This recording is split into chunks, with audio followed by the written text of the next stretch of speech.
Hello and welcome to the Stroke It podcast. I'm Jenny Townsend, your host. I'm so excited to be here with you today. And I'm really excited to talk about how to boost company culture. I have had my company for over 8 years, and my number one goal are the people that work for our organization. And they are the heartbeat of our organization. I want to make sure that they enjoy working at our company, that they love coming to work. And I just have found that if they really genuinely love what they do, so are the people that you're catering to. They're going to love being part of your organization, and they are going to share that love with all their friends and their families and all their neighbors, which is ultimately going to boost your organization as well. So, I just wanted to go through 10 things that I want to encourage all owners, leaders, managers, and beyond to consider when they are leading an organization.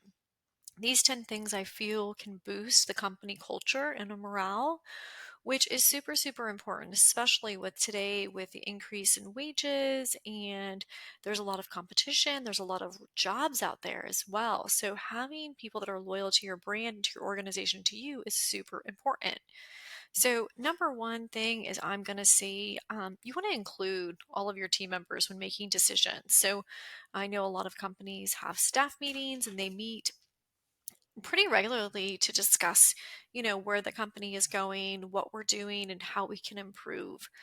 We have found that it's super important to allow time at these meetings for our team members to give feedback, ask for help, ask for support, make suggestions, and then we take those into consideration as well. So I think it's super important. When we also host these meetings, we also take time to think about mental health and how can we contribute and give gratitude. So for instance, like our November staff meeting, we had every single person go around and say something they were thankful for or grateful for. And it was some of it was company related, some of it was family oriented. So when they went around, when they gave thanks, you saw the impact that your organization is making, or I saw the impact our organization is making on their lives, whether they're buying a house, whether they're having children, whether they're having an outlet that's creative. The fact that our company can provide some really great positive environment for some of them. And then they acknowledge some of their team members they were super grateful for. And I know that we're all thankful for each other, but we don't always say that. So it was super powerful. So something to consider at one of your staff meetings. I have a leadership team. I did a podcast about that like last week or the week before. And, just including that leadership team in decisions that we're making for the company has really helped with their buy in, but also like they have really great information. They're the ones that are there doing day to day operations. They're the ones that are there working with the clients. They know more than I know. So it's super important to include them in all the decisions. And there are some decisions that I'm not including them on that are like big picture, larger, that require my personal money and then investments as well. So they may not have too much of a say on that, but I do want to know what their future looks like. And so I am having conversations with them because I don't want to be making large decisions with individuals in place that may not have, a plan to be there in the new year or the year after. So incorporate your people into the decisions when running your company. Number two, I would say that offers hours that include you in the lobby, lounge, break room, and other areas where you are available.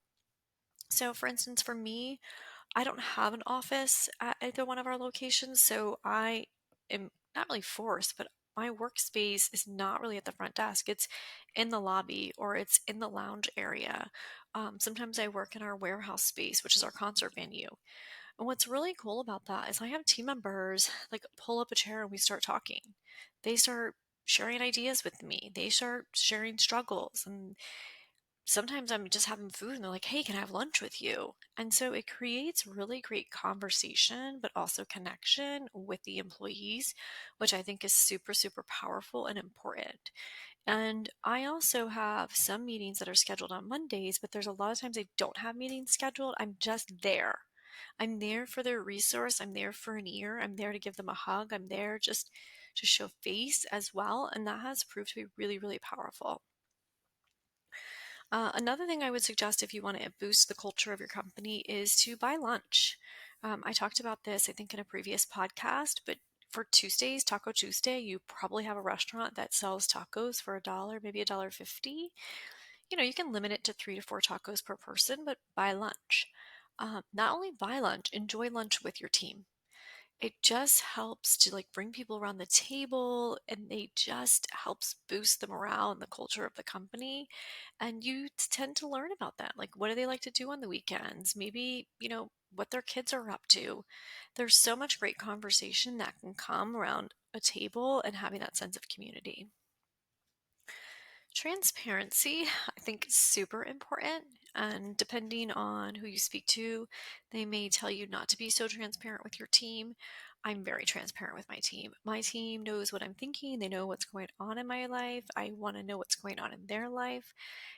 If there's something we're struggling with, like as a company, I share that with them. I want them to understand the struggles. I want them to understand why I'm making certain decisions. Right now, our payroll in the past year has increased, $10,000 a month. So I'm having a lot of calls on scheduling. Like, how many people are we scheduling for this event? How many people are we scheduling for this? And I think it's important they know how much our payroll is because everyone has been giving raises. What they don't know is that our sales really haven't increased that much in the past year. So once again, they need to know that so that their retention for and our clients is maybe more of a focus. So I think it's really, really important to just be transparent. And I'm not telling anyone anything to scare them. And they know that because I'm so transparent and I am throughout the whole journey. But I just think it helps with knowing that like I'm human, they're human. I genuinely care about certain things that are happening within the company. And I feel like there's a little bit more insight and they can make decisions based on some of the stuff that's going on with the company that maybe they wouldn't think of or know about if I wasn't transparent with them. Honesty is another thing I think is super important for building the culture, and this can be really, really challenging. So, um, just with a lot of things that's happening recently, we picked a word for the year, which is another way to boost the company, which I wasn't planning on talking about, but I'll talk about that too. Our word was quality. So we had to like really dive in and look at how we were doing things, who was doing it, and how they were doing it. And so we've had to provide a lot of feedback in this year, more so than we have in the past. Prior, it was like I didn't want to hurt their feelings. We all have egos, we all have pride, we're all really passionate about what we're doing. So I was really hesitant to give really honest feedback if I felt like someone could be doing something different, or I would try this approach, or maybe your standards are a little bit low. Maybe you need to up the ante. And so I think telling your people and giving them really solid feedback is super, super important. And sometimes we have to be honest, even if it makes us uncomfortable. That kind of goes back into like the whole transparent thing too, as well as like being really honest with them about certain things that maybe others would tell you not to be. So when you're giving the feedback too, open yourself up for feedback from your team members and allow them that safe environment to where they can be honest with you. What do they need from you as a leader? How do they need you to approach conversations? I know one of the things that was happening is I have a leadership team, and there's sometimes I go in there and I'm like, wait a minute, and I just will get on a Slack channel and go to town. And then my leadership team is like, but you wanted me to handle it. So if you want me to handle it, I need you to stay out of the Slack channel or come to me and then have a conversation and then we can go in there. So be open to honest feedback from your employees as well so you can be a better leader because you don't want them frustrated. You don't want them silenced. You want them to be heard and you want them to come to you with any obstacle or challenge they may be having so that you can squash that, make it work to where they're happy, they're heard, and they are loyal and they want to stay. Oh, going back to picking a word, it's not one of my things to boost morale, but it could be. Picking a word for the year is super, super powerful for the company. So, our annual company retreat, an event, we do some team building, but we also pick a word for the company for the year. So this past year, it was quality. So we really keyed in on a quality experience, quality look, quality hires, quality performance, quality execution. And there was a lot of other things that we dove into when it came to quality. This upcoming year, we are going to be doing Believe because we believe we can do it. So that's going to be super, super cool. And so everyone is doing focus wheels based on that, on how they're going to incorporate our word for the year into their day to day operations at the company. Also, what's super cool is that I've been seeing the word believe on cards or on t shirts, and it's something that I can buy so that when some of our team members do a really great job, I can gift them these really cool items that incorporate our word. They're going to be super, super special and memorable to them and to me as well. Um, Speaking of that, my number six way to boost the company morale is acknowledge. So it's super important for us to acknowledge our team members, acknowledge their hard work, acknowledge their dedication, acknowledge their commitment to the mission, to their role, to the responsibilities, to your clients, to others. And I have found that the team members just, they'll text me like how much they appreciate me acknowledging them or how they feel so valued. At our MCAs, we also do a questionnaire. And one of the questions I said was, do you feel valued? Do you feel like we acknowledge you? And I think a majority of them said yes, so that's really great. There's a couple that I called just to say, hey, let's have a conversation. I want to make sure that you are being acknowledged and you feel appreciated and valued. And I was doing it, but I wasn't doing it the way that they received it or the way they would like me to do it. So once again, I was open-minded and I was ready for their feedback and they were super honest with me. Um, I think there's just so much benefit to understanding how to acknowledge them as well. So you can do that through disc trainings. We've been recently doing human design. If you don't know about the love languages for the workplace, that's a great book that you can get for the workplace. And we know everyone's love languages now, and we know how they receive messages and how they want to be shown appreciation, acknowledged, and valued. So, super cool to dive into that as well. Um, Creating opportunities for growth for our team members has been super beneficial and has boosted the company morale. As leaders, managers, business owners, it's our job to create opportunities for our team members, and that's opportunities for personal growth and professional growth. So, as one of the leaders, I want to know, what's your plan in 1 year, 3 years, and 5 years? What are you financially wanting to achieve? What are you wanting to buy? Where are you wanting to go? Are you going to be with me long term? Am I a stepping stone? So, understanding where they want to go helps me when navigating my annual plans, my budgets, my decisions that I'm making, and it allows them to grow within the organization. So, having those conversations are super important. You may have to initiate them. I would tell you, if you're the leader or the owner of the company, initiate those conversations. Don't wait for them to come to you that says, hey, I'm thinking about leaving because I'm not happy or I got more pay and things like that. Because sometimes we like the organization we're working for. We're just ready for a new challenge. We're ready for an increase in pay.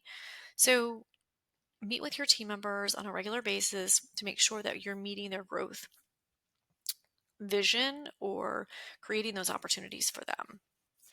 Number eight is develop your people. So, developing your people means you have to take time and invest in them, find out what they're wanting to do, where they're wanting to go, similar to the growth opportunity.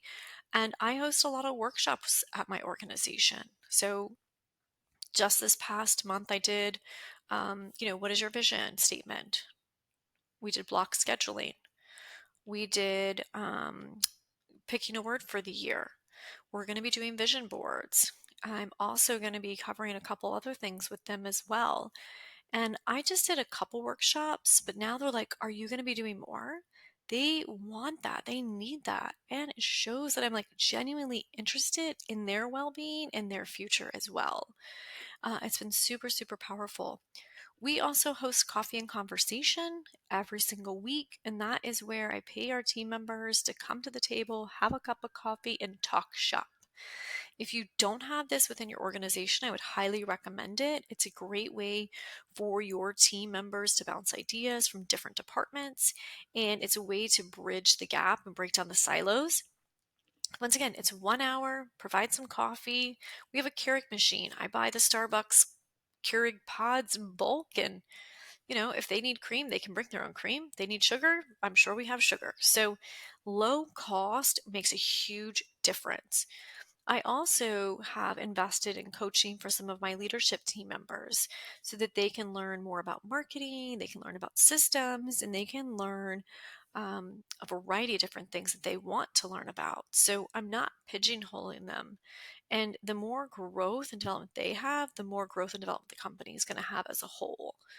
Um, I also want to help them with giving guidance. We had some individuals that were financially struggling and they were dealing with a lot of credit card debt. So I brought in a financial speaker from a local bank to speak to them about saving. We talked about credit score. We talked about eliminating debt. We talked about good spending. And when it comes to like mental health, we do massages biweekly. We have sound bath courses that we do, and we do a mental health reimbursement plan. So I think it's like 25 bucks for every 2 weeks, so 50 bucks a month. But it pays for a massage once a month, or it pays for them to go to a class, or it pays for a yoga studio. So think about the ways that you can be investing in your employees to where it helps with their personal and professional development. Show you care. It's so important. So many of us have left jobs because we didn't feel appreciated, but we didn't think that they really cared about us. And they didn't care about our opinion. They didn't care about our time. They didn't care about our energy. They didn't care about our schedule. They didn't care about our family. Genuinely, they just didn't really care. They cared about their bottom line. That was it. Don't be that type of employer or leader. Care about your people. One of my mentors, his slogan for his company is TCP, taking care of people. And that's genuinely what he does. And I have taken that um, and taken ownership of that same philosophy and really, really showing my people I genuinely care for them. My dad always said, take care of the people that take care of you. And my 10th rule or 10th tip for you would be to set a really good example. Set an example for all your departments. So if you have a sales team and you want them to do more sales, jump on the phone, start making sales calls, or have meetings with them on how to get more leads, how to get warm leads. Maybe do a script training, elevator speech training. Get in front with them so that you can train them, coach them, and give them hope. If you have, a facilities team, you know, find out about the facilities, start walking around the facility, really dive into what's going on in the organization. How can you support those leads? So many times I have conversations with people and then they're talking to me and I'm like, well, why don't you just say something? Oh, well, they don't care, or they're not going to get it, or they don't understand how to do this job, or yeah, right. So don't be that type of leader. Jump in with your people. Do the events, do the calls, greet the customers, and show up looking the part. We have certain weeks where we require all of our team members to wear our company shirts, swag, polos, etc. I show up wearing the same swag. I am one of them. And I want to set an example. If I were to show up not wearing it, what's going to make them think that they can show up, not wearing it? So I'm mandating it and I'm going to show up during that same week. I need to be wearing swag too. There is a certain level of like, oh, the presence and things like that. And I do get that. And I do understand that there are sometimes I have different meetings where I shouldn't be showing up in a t-shirt or an MC polo. So I do make that known. Hey, I've got a couple meetings today that are going to be off site. I'm popping by. I may not be in MC swag today, but I'm not going to be working with the customers. Any other day I would be wearing that swag. So once again, it's about being a team player, setting a great example, acknowledging your team members, showing you care, investing in them, creating opportunities, and so many other things that you can do. But at the end of the day, if your people are appreciated, they're going to show up with a good attitude. If they're passionate about what they're doing, they're going to love their job. And if you take care of them, they're never going to want to go anywhere else. So that's my tidbit for today's quickie. If you liked this episode, please give me a review. And better yet, actually share this with a couple leaders, business owners, and managers that you know that may benefit from hearing this podcast.